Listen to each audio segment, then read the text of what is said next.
Apakah masyarakat itu percaya kepada polisi? Apakah masyarakat itu percaya bahwa polisi telah menegakkan hukum sesuai dengan Undang-Undang Kepolisian, Undang-Undang Nomor 2 Tahun 2002. Dari 2020, 21, 23, bahkan sekarang 2024, polisi adalah institusi yang paling sering diadukan di Komnas HAM. Ini menjadi catatan bagi kepolisian untuk memperbaiki diri.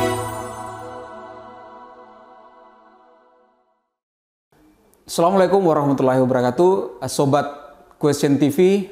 Hari ini kita akan berbicara tentang kondisi penegakan hukum di Indonesia. Kebetulan 1 Juli 2024 bertepatan dengan hari ulang tahun Bayangkara Republik Indonesia yang ke-78. Artinya kepolisian telah berdiri kurang lebih 78 tahun lamanya. Selamat kepada Kepolisian Republik Indonesia yang merayakan hari ulang tahun Bayangkara. Jadi kami mengapresiasi kinerja kepolisian terlepas profesionalismenya dan tidak, itu kembali kepada persepsi publik. Sekali lagi selamat kepada Kepolisian Negara Republik Indonesia dalam rangka merayakan hari ulang tahun Bayangkara yang ke-78. Apa yang paling penting dalam berdirinya Kepolisian Republik Indonesia? Kalau kita lihat sejarahnya, pada waktu itu Kepolisian Republik Indonesia bernama Jawatan Kepolisian Negara. Namun kemudian dikeluarkan penetapan pemerintah pada waktu itu untuk memberikan keleluasaan kepada Kepolisian Republik Indonesia untuk mandiri. Dulu kepolisian itu berada di bawah Kementerian Dalam Negeri. Waktu itu Kapolri pertama adalah Raden Said Tjokrodiatmodjo. Beliau adalah Kapolri pertama pada masa era Soekarno. Lalu sekarang sudah 78 tahun, sudah ada sekitar 25 Kapolri. Dan terakhir adalah Pak Jenderal Listio Sigit. Pertanyaannya kemudian adalah, bagaimanakah kinerja kepolisian sampai dengan hari ini? Masih banyak kasus-kasus hukum yang terjadi di seluruh Indonesia yang kemudian menjadi perhatian publik. Lantas pertanyaannya adalah, apakah masyarakat itu percaya kepada polisi? Apakah masyarakat itu percaya bahwa polisi telah menegakkan hukum sesuai dengan Undang-Undang Kepolisian, Undang-Undang Nomor 2 Tahun 2002? Tugas kepolisian tentu saja berat. Salah satu tugas kepolisian menjaga ketertiban. Yang paling terkenal adalah slogannya, melindungi, mengayomi, dan menjadi pelayan masyarakat. Sejauh ini, apakah kepolisian sudah benar-benar melaksanakan tugasnya? Kalau kita lihat berdasarkan catatan Komnas HAM, mungkin sekitar dari 2020, 21, 23, bahkan sekarang 2024, polisi, institusi kepolisian adalah institusi yang paling sering diadukan di Komnas HAM. Jadi pertanyaannya, mengapa kepolisian institusi yang paling banyak dilaporkan atau diadukan di Komnas HAM? Tentu saja ini menjadi catatan bagi kepolisian untuk memperbaiki diri.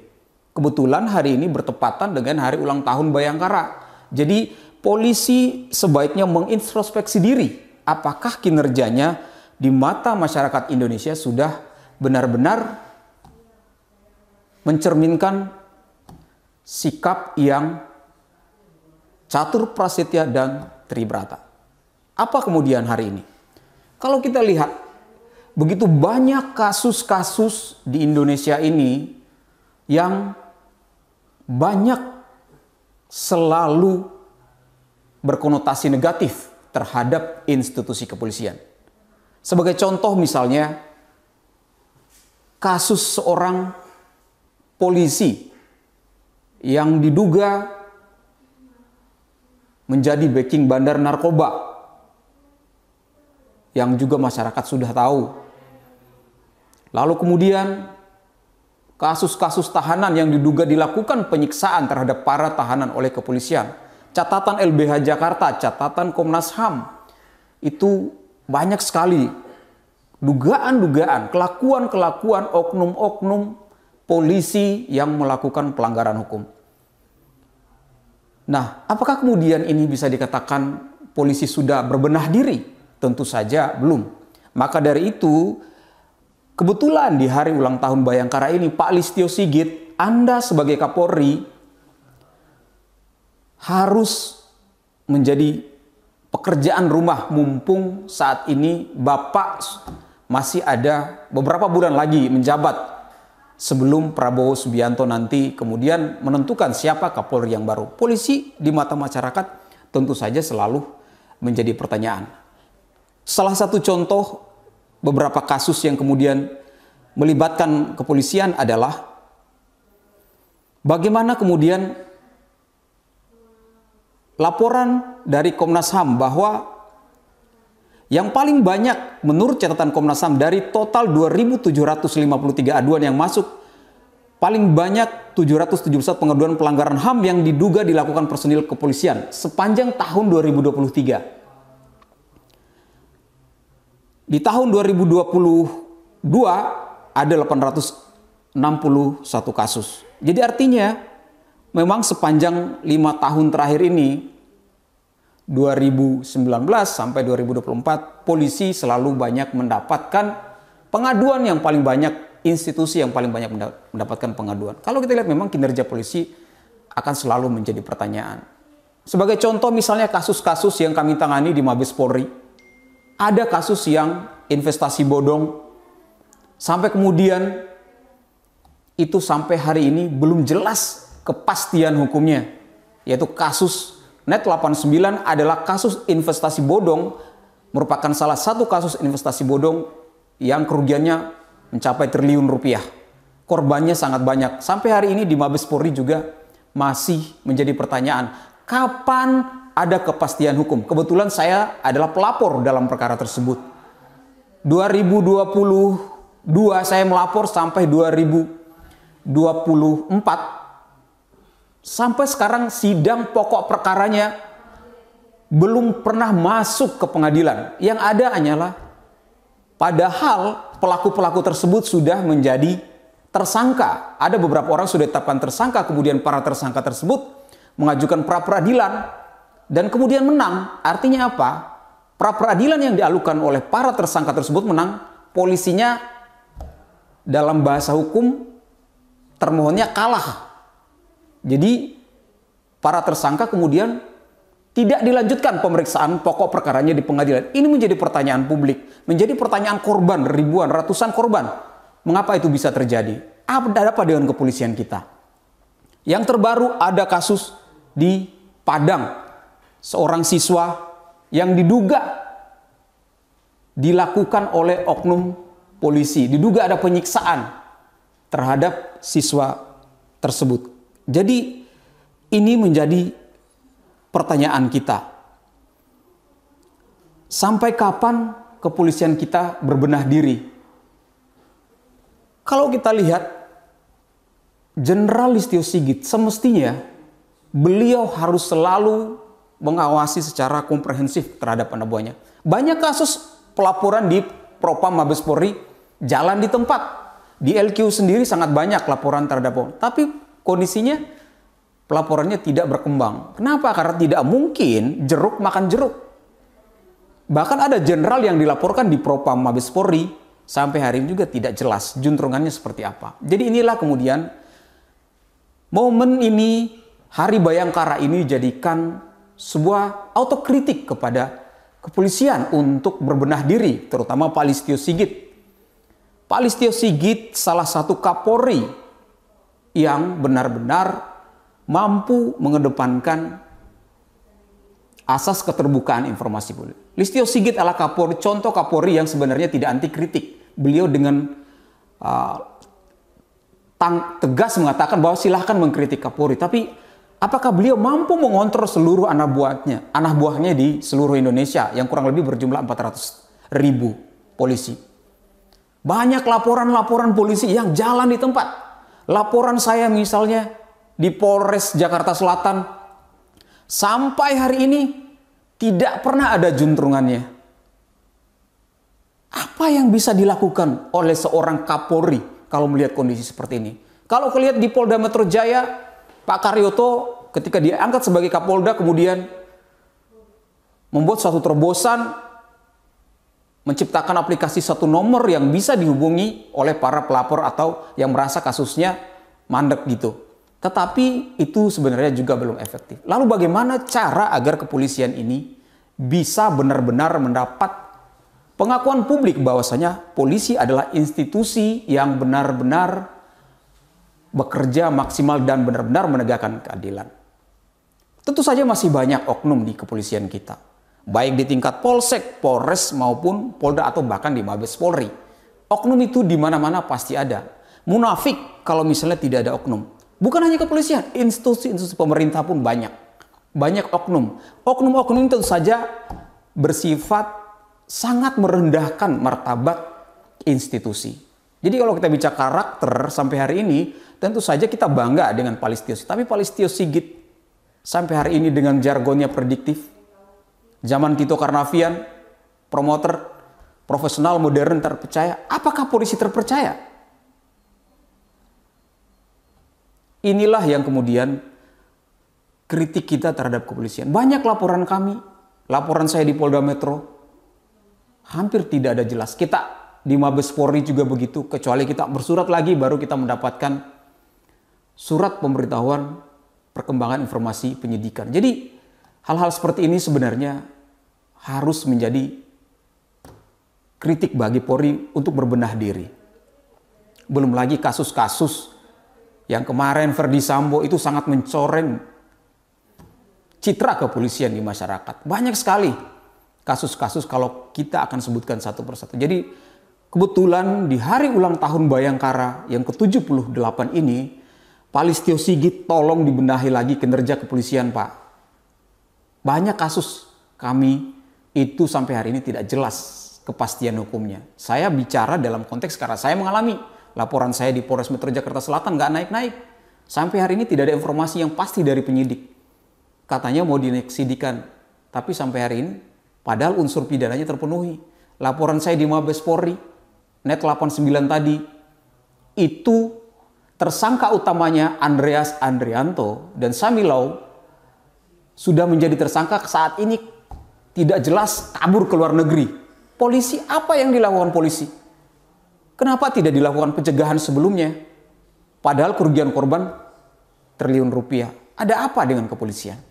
Pak Listio Sigit, ini kritik terhadap Anda supaya Anda lebih mencermati lagi bahwa kepolisian kita memang sedang tidak baik-baik saja. Meskipun survei Litbang mengatakan bahwa kepuasan publik terhadap kinerja kepolisian itu adalah 73%, ya memang tinggi.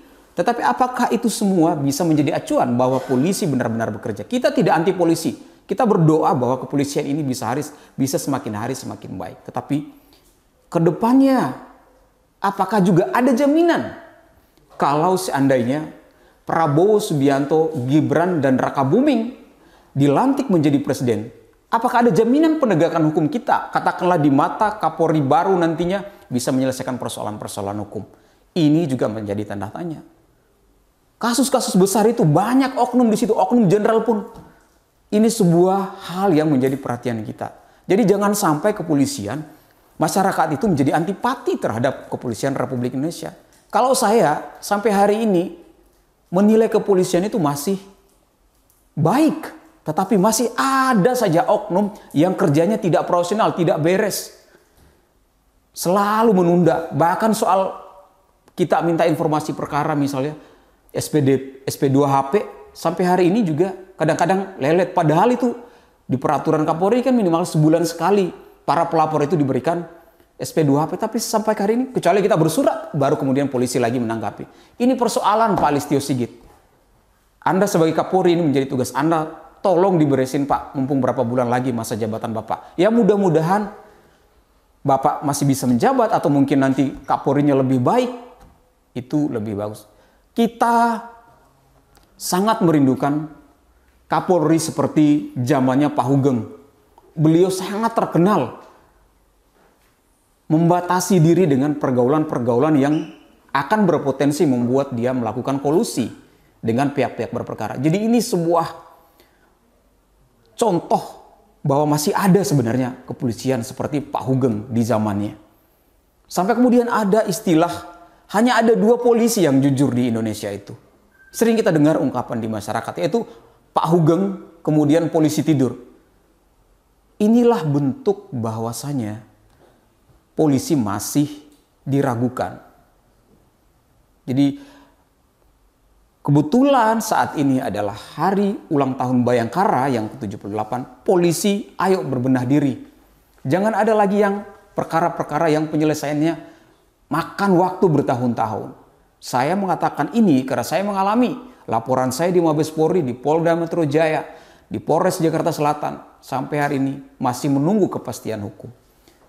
Sehingga tidak heran kalau kemudian banyak orang yang mengkritik. Karena itu momentum ini, mumpung hari ulang tahun Bayangkara yang ke-78, kita harapkan kepolisian bisa berbenah diri, koreksi dirinya. Jangan ada lagi kasus-kasus yang sifatnya transaksional oleh oknum-oknum bajingan, oleh oknum-oknum polisi brengsek. Itu tidak penting. Mengapa? Karena penegakan hukum itu adalah menjadi acuan. Negara kita adalah negara hukum. Semua dilandaskan pada konstitusi bahwa rakyat harus diberikan kesempatan untuk mencari keadilan. Di mana rakyat mencari keadilan? Tentu saja di kepolisian untuk kasus-kasus pidana. Bukan hanya kepolisian, kejaksaan juga, pengadilan juga. Jadi kami harapkan di hari ulang tahun Bayangkara yang ke-78 ini, polisi bisa mengoreksi dirinya, bisa mawas dirinya bahwasanya mereka perlu membuat sebuah citra yang baik terhadap dirinya. Kita tidak anti kepolisian. Kita mendukung 100% kinerja kepolisian. Tapi jangan kasus yang dilaporkan menjadi lambat. Meminta surat pemberitahuan perkembangan informasi penyidikan juga sangat lama baru diberikan. Sekali lagi kita berharap momentum hari ulang tahun Bayangkara ini menjadikan polisi berbenah diri. Kepada Pak Listio Sigit, Bapak tolong dengarkan Pak, kepolisian ini adalah institusi yang paling banyak diadukan oleh masyarakat. Itu salah satu contoh. Itu laporan Komnas HAM, belum lagi laporan LBH. Banyak sekali kasus yang kalau kita ceritakan akan membuat orang bertanya-tanya, mengapa polisi kinerjanya begitu tidak baik? Meskipun pada kenyataannya ada juga kinerja kepolisian yang baik. Tapi sekali lagi, hari ulang tahun Bayangkara yang ke-78 menjadi